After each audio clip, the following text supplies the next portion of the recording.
Salut à toi et bienvenue dans ce Crypto Actu. Alors j'espère que tu n'as pas loupé le flash crash d'hier parce que si tu as juste cligné les yeux, c'est fini, tu ne l'as pas vu. C'était très rapide, c'était très brutal, on regarde ce qui s'est passé. Hier, comme tu peux le voir maintenant sur la jolie courbe, eh bien on est passé en dessous des 30 000 $, mais pas que, on est passé en dessous des 29 000 $ également. C'était assez bref, c'était assez rapide, si tu as cligné les yeux tu l'as probablement pas vu, et si tu regardes pas le cours toute la journée tu l'as encore moins vu. Mais c'était assez brutal. Alors qu'aujourd'hui on se retrouve avec un Bitcoin en bénéfice sur les dernières 24 heures. Voilà, plutôt joli, on est vers les 34 400 $, voilà, plutôt cool. Les altcoins ont énormément subi sur cette dernière journée également. Cardano qui était descendu à 1 $. Ouais, ça fait un peu peur quand même. Quand tu te dis à quel point ça peut descendre vite, ouais, c'est clair, c'est un monde. Polkadot qui était à moins 50% sur une semaine hier, ce qui est quand même assez violent comme descente aux enfers. Hier là on était vraiment dans la dent de scie là, on avait perdu énormément de valeur. Bref, c'était des positions qui ont fait assez peur, assez parler d'elles. Est-ce qu'on va remonter de façon sensible? Est-ce qu'on va remonter de façon intéressante? Je ne suis personne pour le prédire, je ne sais pas, je n'en ai absolument aucune idée. Ce que je peux te dire, comme d'habitude, c'est qu'il y a toujours les mêmes fondamentaux derrière tous ces projets. C'est qu'il se passe toujours beaucoup de choses et que pour moi, ce bull run n'est pas terminé. On a encore énormément de choses qui vont arriver. On a Ethereum 2.0 qui devrait pas trop tarder, même si on n'en sait pas grand chose. On a les smart contracts de Cardano qui devraient bientôt se lancer. On a Arbitrum qui devrait se lancer sur Chainlink. Bref, ce sont des gros événements. Il y a Visa, Mastercard et compagnie qui sont en train de faire des partenariats avec Crypto.com, qui sont en train de regarder pour faire des paiements stablecoin. Bref, il y a pas mal de choses qui vont venir. Et tout ça, pour moi, ça annonce tout simplement qu'on ne peut pas être à la fin du bull run. Qu'il y a encore beaucoup de choses à faire, beaucoup de choses à voir avant de clôturer cette période. Et donc, pour moi, c'est juste pas la fin, quoi. C'est juste un gros dip, une position sur laquelle, en fait, on essaye de liquider des positions, on essaie de liquider des gens, on essaie de faire peur. Même qu'il est assez long, je t'avoue, en général ça dure pas aussi longtemps les gros dips. C'est vrai que là ça fait quoi? Ça fait un petit peu plus d'un mois qu'on est dans cette période un petit peu d'incertitude. Mais c'est un détail. Sur le long terme, tu regarderas, comme tu fais distance maximum, tac, tu seras là. Ton gros dip là en fait il ressemblera à rien de plus que ce qu'on a vu là. Voilà. Par exemple. Ou est-ce qu'on a pu voir là directement donc dans la montée, là où tu peux voir, là il y a un petit dip, ouais, il est minuscule, il est invisible, voilà, c'est exactement ça. Révélation dans l'affaire de RR Crypto. Cette histoire, moi je te le dis, c'est pas terminé. Il va encore y avoir pas mal de rebondissements, il va encore y avoir pas mal de choses. Alors dans cet article-là du journal du coin, qu'est-ce qu'ils ont découvert? Alors ils ont découvert que finalement les jetons ne sont pas disparus. Les 60 millions sont encore sur un compte, ils sont quelque part, ils existent. Mais ils existent sous la forme d'un jeton qui est invendable. C'est problématique. En fait, a priori, ils auraient acheté, RR Crypto aurait acheté du jeton Neutrino, ils auraient acheté donc du NSBT, comme tu peux le voir ici, et ils ont 50 millions de dollars sous NSBT. Sauf que le souci, c'est que les 99% en fait des jetons, ils ont été brûlés. C'est-à-dire que de la supply totale, pardon. C'est-à-dire que eux, en fait, ils ont 1,8 million de jetons Neutrino, mais qu'au total, il y a 2,1 millions de jetons Neutrino. Ce qui veut dire qu'ils ont 90% du portfolio des Neutrinos. Le souci, c'est que si eux, ils commencent à vendre, en fait, le cours va se péter la gueule à une vitesse. Et donc, ces 60 millions, 50 ou 60 millions en fonction du cours, n'ont pas vraiment de valeur parce qu'ils ne peuvent pas les revendre. Et c'est là que c'est triste. Bref, ça c'est le point de vue du journal du coin avec un nouvel article qui allait un petit peu plus loin. Je te mets le lien dans la description. À mon avis, c'est pas terminé cette histoire-là. Il va se passer encore pas mal de choses. Il va y avoir pas mal d'histoires. Il va y avoir pas mal de choses qui vont avancer, des découvertes. C'est pas le genre de petite histoire quand même, là où ça s'arrête là, comme ça, du jour au lendemain. Il y a des poursuites qui sont en cours. Il y a des plaintes collectives qui ont été posées. Bref, ça bouge. Il va se passer des choses.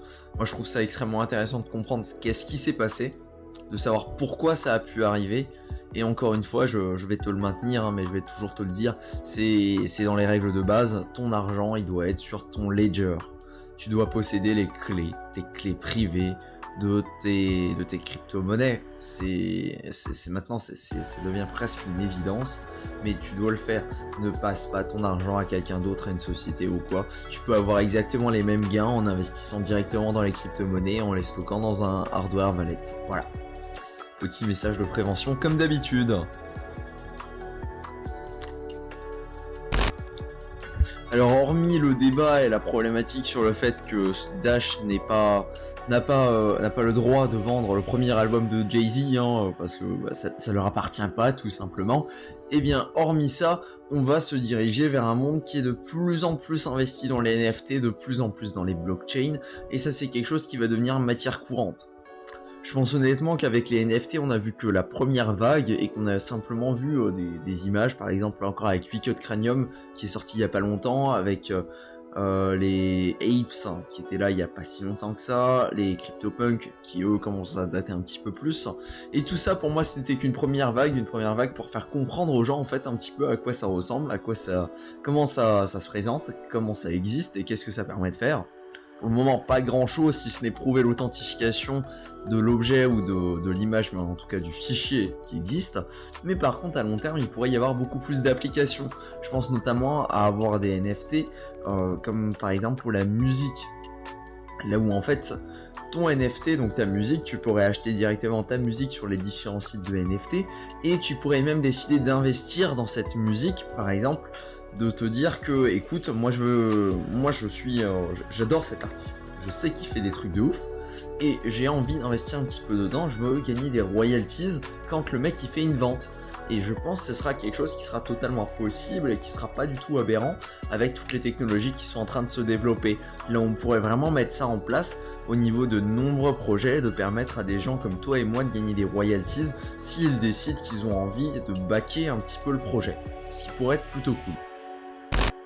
Brave qui continue de se mettre dans la direction de protéger les données de ses clients. Alors Brave, si tu connais pas, c'est le navigateur que j'utilise en ce moment.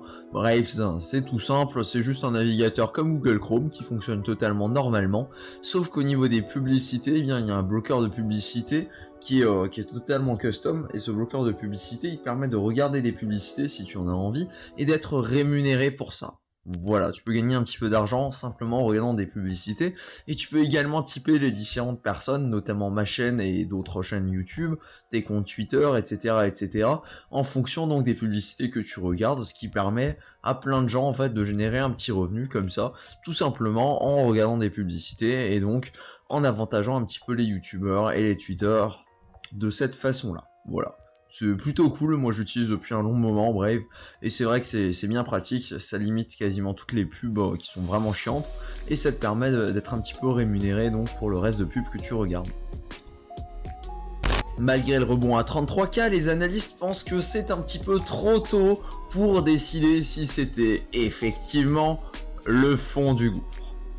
Effectivement, on n'a pas encore de preuves pour savoir si là où on est tombé, parce qu'on est tombé vachement bas, les 29K c'était quand même plutôt bas pour un dip, hein, depuis les 65K de mai dernier, oui effectivement on est quand même bien tombé. Eh bien peut-être que c'était pas le fond, peut-être on peut descendre encore un petit peu plus profond. En tout cas il faut le voir d'une façon un petit peu différente, c'est surtout que si tu fais du dollar cost averaging, c'est une opportunité pour acheter, et absolument rien d'autre.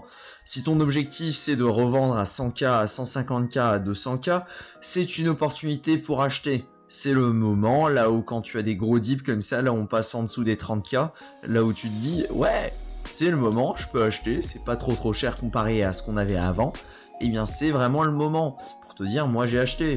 Alors pas hier, mais avant-hier j'ai acheté. Je me suis dit, écoute, c'est le moment, on est à 31, on est à 32K, c'est déjà bas comme prix.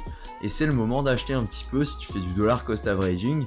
C'est vraiment des positions qui sont intéressantes et que tu peux regarder pour prendre, pour recharger un petit peu ton portefeuille et pour mettre un petit peu de valeur et pour lisser un petit peu la valeur d'achat moyenne si tu avais acheté plus haut. Ce qui peut être intéressant, et ça permet d'avoir des points d'entrée qui sont quand même assez intéressants, je pense. notamment pour le futur. Alors là, c'est clair que là, maintenant, tout de suite, tu peux pas dire, tu peux pas savoir, tu peux pas voir si ce que tu as fait, si ce move-là d'acheter maintenant est intéressant ou pas, mais dans quelques mois, tu pourras voir si ça a été intéressant ou pas, et dans quelques années, je te garantis que tu seras content de l'avoir fait, parce qu'en général, c'est quand tu achètes des dips comme ça que tu fais les meilleures offres, que c'est vraiment le meilleur moment pour acheter, parce que les gens sont tous en train de paniquer, et toi t'es là, bah écoute, c'est une opportunité, c'est pas le moment de paniquer, c'est le moment d'acheter quoi. Un échange institutionnel qui lance une carte de débit crypto. Donc c'est Bakkt Visa Debit Card qui sera bientôt disponible pour faire des achats directement donc avec les cartes crypto. Hein. Bon, sur le sujet, il y a un petit peu tout le monde qui lance ses cartes en ce moment. Il y a Crypto.com qui a ses propres cartes, il y a Binance qui a sa carte, il y a Gemini avec les frères Winklevoss qui ont inventé Gemini qui permet également d'avoir sa carte crypto. Les trois quarts ont juste une fonctionnalité plutôt sympathique qui permet d'avoir du cashback sous forme de crypto dès que tu fais un achat. Ça c'est génial, je recommande personnellement. Moi j'ai une carte de chez Crypto.com et je fais tous mes achats avec. Je ferai sûrement une vidéo pour expliquer un petit peu comment ça fonctionne, à quoi ça sert et quel est l'intérêt. Parce que c'est vrai que tout le monde ne comprend pas forcément encore pourquoi avoir une carte crypto, quel est l'intérêt, genre j'ai ma carte à moi, pourquoi j'aurais une carte crypto en plus, est-ce qu'il y a des frais derrière, comment ça fonctionne. Et en tout cas, si c'est quelque chose qui t'intéresse, il y a un petit lien dans la description qui te permet, si tu prends une carte de chez Crypto.com, de gagner 25$ et également de me faire gagner 25$ à moi, ce qui peut être plutôt cool pour toi, tout simplement parce que ça te permet d'avoir un petit fonds, simplement si tu prends une carte de chez eux. Voilà, donc si ça t'intéresse, eh bien tu peux simplement checker le lien dans la description. À savoir que c'est vraiment quelque chose qui va se démocratiser, les cartes crypto. À l'heure actuelle, on paye pas directement en crypto-monnaie, on peut juste convertir des crypto-monnaies sous la forme de dollars, mais un jour j'ai bon espoir qu'on puisse payer directement sous la forme de stablecoin et que les transactions se passent de cette façon-là. C'est notamment ce que Visa et Mastercard sont en train de voir en partenariat avec Crypto.com, là où il pourrait y avoir des choses intéressantes à voir dans les mois à venir. Le stock de MicroStrategy qui se prend une bonne claque. Alors pourquoi ? Eh bien tout simplement parce que si tu n'es pas encore au courant, MicroStrategy, donc c'est une entreprise, hein, eh bien ils investissent massivement dans le Bitcoin. Pour te dire, ils ont un Bitcoin sur 260 ils ont un Bitcoin sur 210 en circulation. C'est totalement insane. Ça veut dire qu'ils ont environ 100 000 Bitcoins dans leur trésorerie. Rien que ça. Pourquoi donc le cours s'effondre ? Eh bien tout simplement parce que tout le monde sait que MicroStrategy a des bitcoins et donc que si le cours du bitcoin s'effondre, eh bien le cours de la boîte, effectivement, il perd de la valeur également. Tout simplement parce que tu ne peux plus en fait délier MicroStrategy du cours du bitcoin parce qu'ils sont en fait liés, parce que la trésorerie en fait de MicroStrategy, elle est tout simplement sous la forme de bitcoin. Ce qui est plus ou moins intéressant parce que c'est vraiment la première entreprise qui investit de façon aussi massive là-dedans. Encore une fois, ce que j'ai envie de te répéter, c'est que si 1 million de personnes, non, si 21 millions de personnes voulaient tous avoir au minimum 1 million sous la forme de Bitcoin, ou au minimum un Bitcoin, eh bien le Bitcoin prendrait une valeur totalement folle. Encore une fois, on n'est pas sur des échelles totalement délirantes. Il suffit qu'une partie donc des millionnaires ait envie d'avoir au minimum 1 million sous la forme de Bitcoin, et d'un seul coup, la valeur peut repartir à la hausse, peut prendre énormément de valeur, peut monter très très vite. Tout dépend en fait de la position des gens sur le Bitcoin. Actuellement, le Bitcoin n'a pas forcément la cote. Actuellement, les gens se posent plein de questions suite au récent crash, suite à toutes les mauvaises nouvelles qui sont tombées il y a pas longtemps. Et je pense que c'est une période qui est temporaire et qui, à force, eh bien, va repartir à la hausse. Et on va continuer d'avoir des bonnes nouvelles, des choses qui vont aller dans le bon sens, notamment en termes d'énergie avec le mining vert. Même si bon, c'est un petit peu une histoire de bullshit, on va pas se mentir là-dessus. Mais ça pourrait être intéressant de repartir là-dessus avec des bonnes nouvelles, avec une grosse entreprise qui pourrait peut-être monter un projet directement en partenariat avec des crypto-monnaies. Je pense à des grosses boîtes comme Amazon, comme Facebook et tout ça, qui eux aussi, ils décident de lancer quelque chose, de lancer leur propre crypto-monnaie, de lancer un certain événement là derrière, eh bien on pourrait voir des choses très très intéressantes se dérouler.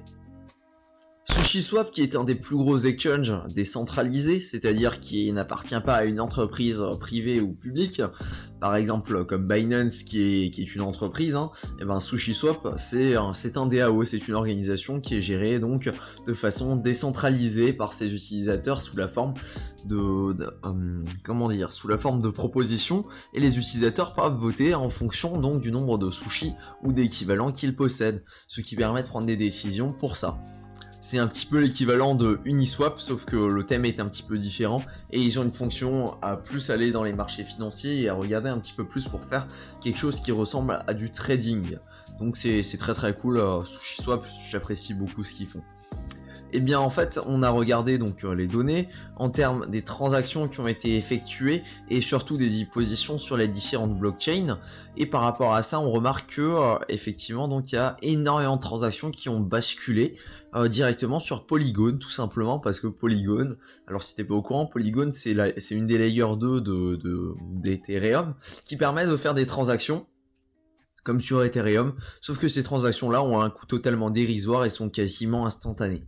Alors pour ça, on a un coût d'estime, on va dire, tout simplement parce que ces transactions-là ne sont quasiment plus centralisées. Enfin, c'est un sujet un petit peu compliqué à aborder avec Polygon, qui est anciennement Matic, mais on y reviendra peut-être un jour sur ce sujet-là parce que c'est vraiment très très compliqué de comprendre comment en fait ces transactions se passent là, parce que ces transactions qui sont faites sous Polygon en fait ne sont pas réalisées directement dans la blockchain.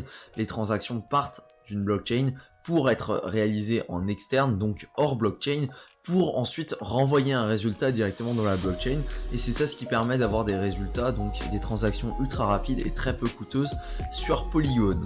Voilà, donc ce qui est intéressant à noter, c'est que effectivement Polygon a raflé quasiment toutes les transactions sur SushiSwap. Voilà, il faut le dire. Ils ont augmenté leurs transactions à un niveau mais totalement aberrant comparé à ce qu'il y avait juste avant et ce qui se passait notamment sur les différentes autres blockchains. On peut voir que Phantom dont je te parlais dans un article assez récent, on fera d'ailleurs une vidéo sur comment trouver les blockchains, les gems, les différentes équipes et tout ça, et comment déterminer donc les projets les plus intéressants à suivre. Demain d'ailleurs ça pourrait être plutôt sympathique. Et donc Phantom qui avait un pic il y a pas longtemps, là où il y avait beaucoup de transactions de SushiSwap qui étaient faites directement donc sur Phantom tout simplement, également pour réduire les coûts, parce que tu t'imagines bien que faire des transactions à 60$, et bien si tu n'investis pas des centaines voire des milliers de dollars, c'est pas rentable. Tu vas pas payer 60 balles pour passer d'un Ethereum à un wrap Bitcoin, tout simplement. C'est juste pas rentable. Donc les gens ne le font pas. Et ils ont plus tendance à basculer donc sur ces chaînes alternatives pour pouvoir faire ces transactions, tout simplement parce que ça réduit largement les coûts. Surtout pour les petites transactions, là où faire des petites transactions de quelques centaines d'euros, c'est tout simplement pas rentable avec les cours et les frais qu'on a actuellement sur Ethereum. Voilà donc qui va conclure ce Crypto Actu. En tout cas, si c'est quelque chose qui t'intéresse, n'hésite surtout pas à t'abonner à la chaîne YouTube pour pouvoir en recevoir d'autres, parce qu'on fait quelque chose un petit peu similaire tous les jours. Et je vais regarder pour en faire environ une centaine de vidéos comme ça tous les jours, et pour regarder jusqu'où on arrive avec ces vidéos quotidiennes. En tout cas, moi c'est quelque chose que j'adore faire et j'espère que c'est quelque chose qui te plaît à toi aussi. Donc si c'est le cas, et bien surtout n'hésite pas à mettre un petit commentaire, à t'abonner à la chaîne et à laisser un pouce bleu. Comme ça tu signales également à YouTube que c'est quelque chose d'intéressant et qui pourrait intéresser d'autres personnes. En tout cas, je te remercie et je te dis à la prochaine. Sur ce, merci, au revoir.